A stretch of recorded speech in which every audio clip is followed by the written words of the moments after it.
Iran और Israel की जंग ने एक चीज़ तो साबित की है कि ईरान के साथ अल्लाह की गैबी मदद और तायद शामिल रही है, वरना आज तक जिस आयरन डोम के बारे में ये कहा जाता था कि इसने इसराइल को नाकाबिले शिकस्त बना दिया है, आज इसी हिफाजत को तोड़कर इसने इसराइल के अंदर खसूसन तिल अवीव के अंदर तबाही मचा दी है और इसराइल को वो सब कुछ फील करवाया है जो कि पिछले 2 साल से गजा के लोग महसूस कर रहे हैं।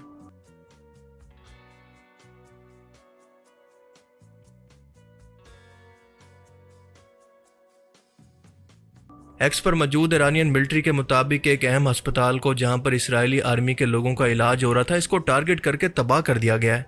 और ऐसा इसलिए किया गया क्योंकि इस हॉस्पिटल के नीचे इसराइली फोर्सेस का खुफिया बंकर मौजूद था जहां पर इनके हथियार मौजूद थे।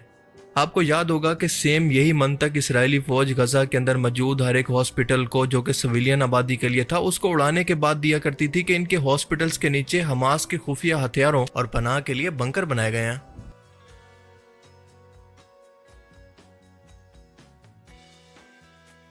और इसी तरह से जैसे गजा के लोग अपना घर बार छोड़कर जगह जगह पनाह लेने पर मजबूर हो चुके हैं, इसी तरह से इसराइली बेघर होकर बंकरों के अंदर अपनी जानें बचा रहे हैं और कह रहे हैं कि हम बस जिंदा रहना चाहते हैं। हमने ऐसा इससे पहले कभी महसूस नहीं किया। हम लोग खौफजदा हैं और खौफ के मारे सो भी नहीं पा रहे कि कभी भी हम पर कहीं से भी हमला हो सकता है। जिंदा तो रहना है और मुझे लगता है इससे पहले कभी मैंने ऐसा महसूस नहीं किया था, इसीलिए हमने यहाँ सोने का फैसला किया और लगता है कि यहाँ रात में हम सुरक्षित रहेंगे।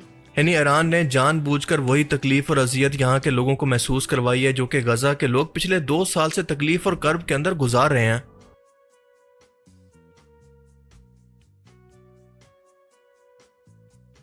और इसके बाद मजीद ईरानियन फोर्सेस ने यह कहा कि इसराइलियों के पास इस वक्त 2 ऑप्शन है कि या तो ये अपनी जान बचाकर बंकरों के अंदर रहें या फिर इसराइल को छोड़कर चले जाएं, क्योंकि ये जगह अब रहने के काबिल नहीं है और मुस्तकबिल के अंदर भी हम इसको सेहूनियों के लिए जहन्नुम बनाने वाले हैं। आप जरा याद करें कि सेम यही अल्फाज नेतन्याहू के गजा के लिए भी थे। और इस वक्त सूरत हाल ये है कि आयरन डोम के पास एक हफ्ते से ज्यादा के इंटरसेप्ट मिसाइल नहीं बचे जो कि ईरान के इस मिसाइल अटैक को रोक सकें। और यही वजह है कि इसराइल का इसके अंदर इतना माली नुकसान हो चुका है कि इसका अंदाजा लगाना भी मुश्किल है।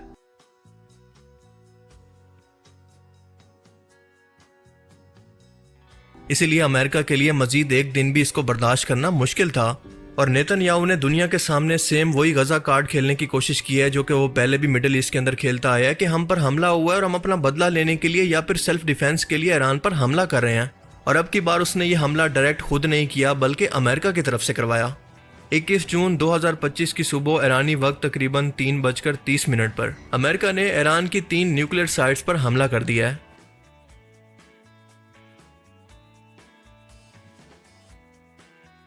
जिसमें फोर्डो, नतांज और अस्फहान शामिल हैं।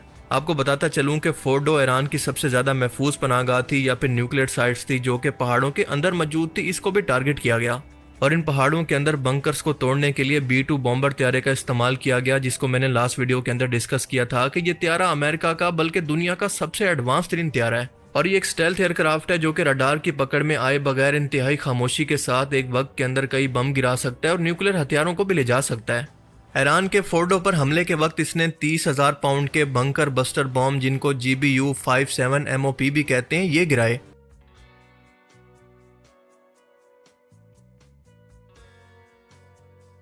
और साथ साथ नतांज न्यूक्लियर साइट पर भी हमला किया जो कि ईरान का एनरिचमेंट का सबसे बड़ा मरकज है। और इसके अलावा तीसरा अस्फहान को भी टारगेट किया गया जहां पर ईरान के यूरेनियम कन्वर्जन और फ्यूल फैब्रिकेशन का मरकज मौजूद था, इसको भी निशाना बनाया गया। B-2 बॉम्बर के अलावा अमरीकी सबमरीन से तकरीबन 30 के करीब क्रूज मिसाइल भी ईरान की तरफ दागे गए। आपको बताता चलूं कि अमेरिका ने यह त्यारा चिमकाडर की स्टेल्थ फ्लाइंग और स्टेल्थ स्किल से इंस्पायर होकर डिजाइन किया था और पहली बार यह 17 जुलाई 1989 के अंदर दुनिया के सामने आया था। Millions of people invest in stocks and commodities, thousands make a living at it, and only पहली बार यह 17 जुलाई 1989 के अंदर दुनिया के सामने आया था। इसको नॉर्थरोप ग्रोमन कंपनी ने बनाया और अमेरिका इसके सिर्फ 26 यूनिट ही अफोर्ड कर पाया क्योंकि इसको बनाना इंतहाई मुश्किल और इंतहाई महंगा था। आप इस बात से अंदाजा लगा लें कि इस एक त्यारे की कीमत तकरीबन $2.1 बिलियन के करीब है। अब अमेरिका ने तकरीबन इसको 35 साल पहले बनाया था और आज तक किसी भी मुल्क को नहीं बेचा, लेकिन आज जाकर चाइना ने इसको जियान H-20 के नाम से बना लिया है, लेकिन आज तक इसको पब्लिकली पेश नहीं किया गया।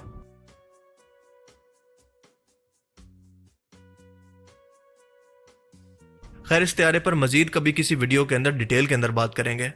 क्योंकि इस वक्त अहम मुद्दा यह है कि जिस तरह से फखर से डोनाल्ड ट्रंप ने इस हमले का ऐलान किया और धमकी दी कि हमने ईरान की तीनों अहम न्यूक्लियर साइट्स को तबाह कर दिया है और हमारा मकसद पूरा हो गया है, लेकिन अब अगर इसके बाद ईरान बदले के तौर पर कोई कार्रवाई करता है या फिर अभी भी हमसे न्यूक्लियर डील नहीं करता तो इसका नतीजा बहुत ही बुरा होगा। हम इसकी ऐसी हालत करेंगे जो वो कभी सोच भी नहीं सकता। There will be either peace or there will be tragedy for Iran far greater than we have witnessed over the last 8 days. Remember, there are many targets left.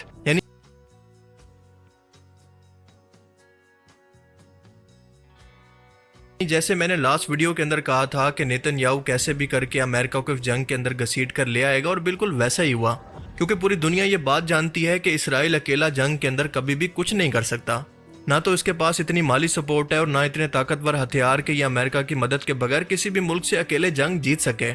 और अगर अमेरिका मजीद एक हफ्ते रुक जाता तो इसराइल पूरा तबाह हो चुका होता, क्योंकि इसके पास अपने डिफेंस के मिसाइल तो खत्म ही होने वाले थे और इसके अपने लोग अपना मुल्क छोड़कर भाग रहे हैं। और आपको पता है कि हमले के डर से अपना घर छोड़कर वही लोग भागते हैं जो कि कब्जा माफिया हो या फिर किसी और की सरजमीन पर काबिज हों, वरना जिसका घर होता है वो कभी भी बमबारी के बावजूद और धमकियों के बावजूद अपने घर को छोड़कर नहीं जाता, जिसकी सबसे बेहतरीन मिसाल गजा और फलस्तीन के लोग हैं।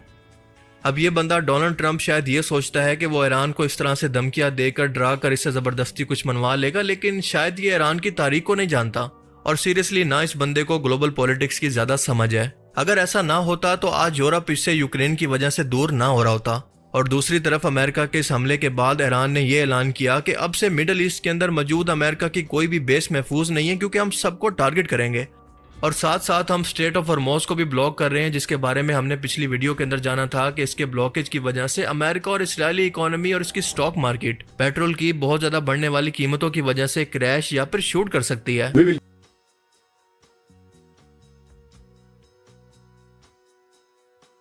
Give the same response to United States as we have gave to Israel.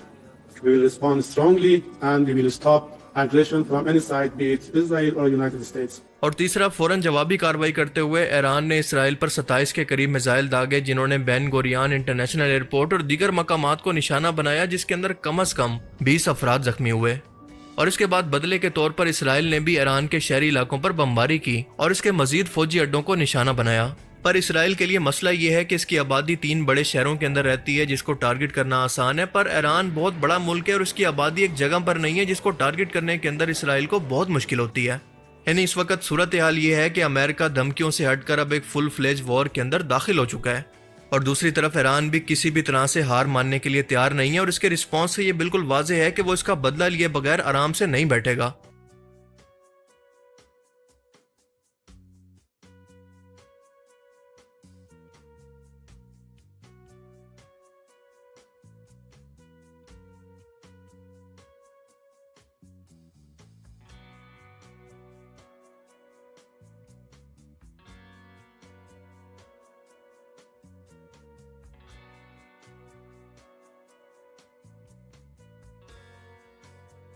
Iraq या फिर शाम के अंदर मौजूद यूएस मिलिट्री बेसिस पर रॉकेट हमले या फिर ड्रोन हमले किए जा सकते हैं।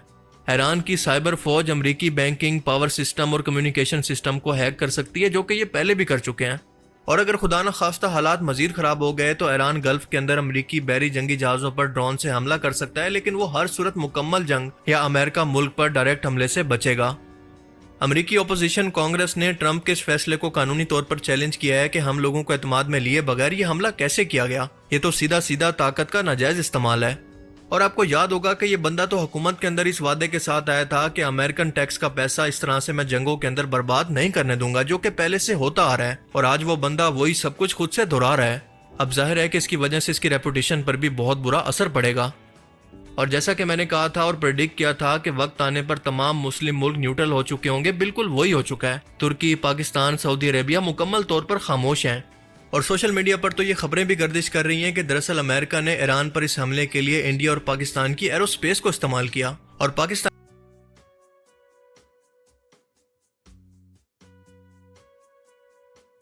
पर आपको सच बताऊं तो दरअसल इसराइल भी यही चाहता है कि इसकी ये जंग अमेरिका की जंग बन जाए, और वो इसके अंदर कामयाब भी रहा है, क्योंकि मैं आपको पहले बता चुका हूं कि इन दोनों का मकसद ईरान का न्यूक्लियर प्रोग्राम नहीं था, बल्कि ईरान की इस्लामिक रजीम है जो कि इनकी पावर को मिडिल ईस्ट के अंदर चैलेंज करती आ रही है। गजा, शाम, इराक, लिबनान के अंदर इनको टफ टाइम दे रखा था और इसी वजह से इसको हटाना इनका सबसे बड़ा मकसद था। और अब इन लोगों का सिर्फ एक ही मकसद है कि ईरान को तबाह करके इतना डैमेज कर दिया जाए कि ईरान के अंदर महंगाई और बदअमनी की वजह से खाना जंगी शुरू हो जाए और इसके बाद इसको भी इराक, शाम, लीबिया या फ़लस्तीन बना दिया जाए, जहां पर इनकी कठपुतली हुकूमत मौजूद हो जो कि कुछ भी ना कर सके। और अपनी लास्ट वीडियो के अंदर मैंने ये भी कहा था कि जंगों के लिए मजबूत इकोनॉमी का होना इंतहाई ज़रूरी है और किसी और के बलबूते पर जंगें कभी नहीं लड़ी जा सकती और ना जीती जा सकती हैं।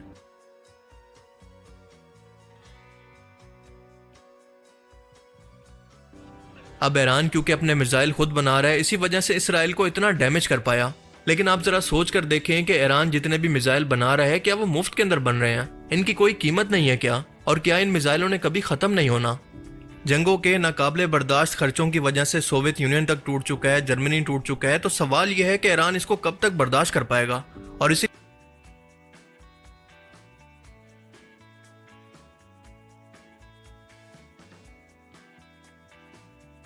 लिए अपनी लास्ट वीडियो के अंदर मैंने ये कहा था कि अब ईरान को अपना बदला लेने के बाद मुसलमान मुल्कों को आगे बढ़कर सीज फायर करवा देनी चाहिए, ताकि ईरान फ्यूचर के अंदर अटैक करने के लिए खुद को मजीद स्ट्रॉन्ग कर सके और ईरान की इकोनॉमी इतनी कमजोर ना हो कि खाना जंगी तक बात पहुंच जाए, जैसा कि ये दोनों मुल्क चाहते हैं।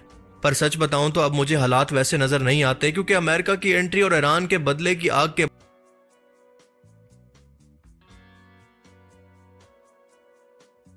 पूरा इंटरनेशनल मीडिया ये कह रहा है कि आप अपनी एयर बेस देने जा रहे हैं ईरान के खिलाफ, आप अपना समुद्र देने जा रहे हैं ईरान के खिलाफ। पाकिस्तान के फजाई अड्डे, पाकिस्तान का समुद्र, पाकिस्तान की जमीन, ये पाकिस्तान के अवाम की मलकियत है, किसी के बाप की जागीर नहीं है। सर, ये ईरान के खिलाफ इस्तेमाल नहीं होंगे। हम ये काम नहीं होने देंगे। जो पूरे मीडिया पे चल रहा है उसको डिनाई करेंगे। मैं इन्हें अप्रिशिएट करूंगा, मैं इन्हें अप्रिशिएट करूंगा। उसको डिनाई करें सर, ये उसको डिनाई करें, मैं उसको अप्रिशिएट करूंगा। आपके तो फ्लैट है फील्ड के अंदर है, आपने तो यहाँ से उठना है। अगर खुदा ना खासा पाकिस्तान पर कोई मसला हुआ, आपने तो रातों रात फ्लाइट पकड़नी है, जिस तरह मुशर्रफ के टाइम पे पकड़ी थी और यहाँ से निकल के। और दूसरी तरफ यूरोप ने भी कह दिया है कि मुज़ाकरात के जरिए इस मामले को हल किया जाए, क्योंकि हम इस जंग का हिस्सा नहीं बनना चाहते। और इसके बाद सुपर पावर्स यानी चीन और रूस अमेरिका की मजम्मत और ईरान से हमदर्दी के लिए सिर्फ यूनाइटेड नेशन के अंदर करारदाद पास कर रहे हैं और इसके अलावा कुछ भी नहीं कर रहे। आपको समझना होगा कि अपनी जंगें आपको खुद लड़ना पड़ती हैं। अब इस हमले के बाद फौरी तौर पर बदला लेने के साथ साथ ईरान सोच समझकर इसका कोई रद्द-ए-अमल देगा, ताकि आलमी हमदर्दी हासिल कर सके। मिसाल के तौर पर रशिया और चाइना से मजीद हथियारों को खरीदेगा। और इस वक्त दुनिया की नज़रें यूनाइटेड नेशन, IAEA और रूस और चाइना पर हैं, जो कि सालिसी की कोशिश करेंगे। लेकिन फिर भी अगर ये सूरत हाल ना संभली तो ये पूरा खित्ता एक बड़ी जंग के अंदर जा सकता है, जिसके अंदर Israel, America, Saudi Arabia, Yemen, Iraq, Pakistan, तुर्की सब शामिल होंगे। यानी वो सब मुल्क जो कि या तो ग्रेटर इसराइल का हिस्सा हैं या फिर इसके वजूद के लिए खतरा हो सकते हैं। और इसी को देखते हुए ईरान का दुनिया से किया हुआ न्यूक्लियर मुआहदा, जिसको JCPOA कहा जाता है, हमेशा के लिए ख़त्म हो सकता है और ईरान बहुत ही जल्द न्यूक्लियर बम बनाने के करीब पहुंच सकता है। पर दोस्तों, आगे क्या होता है ये तो आने वाले हालात पर ही डिपेंड करता है। अल्लाह ताला से दुआ है कि वो हमारे ब्रदर मुल्क ईरान की मदद फरमाए और बहुत ही जल्द इस खित्ते से इस जंग का खात्मा हो। बाकी आप इस बारे में क्या सोचते हैं, अपनी कीमती राय का इजहार कमेंट सेक्शन में ज़रूर करें। Thanks for watching this video.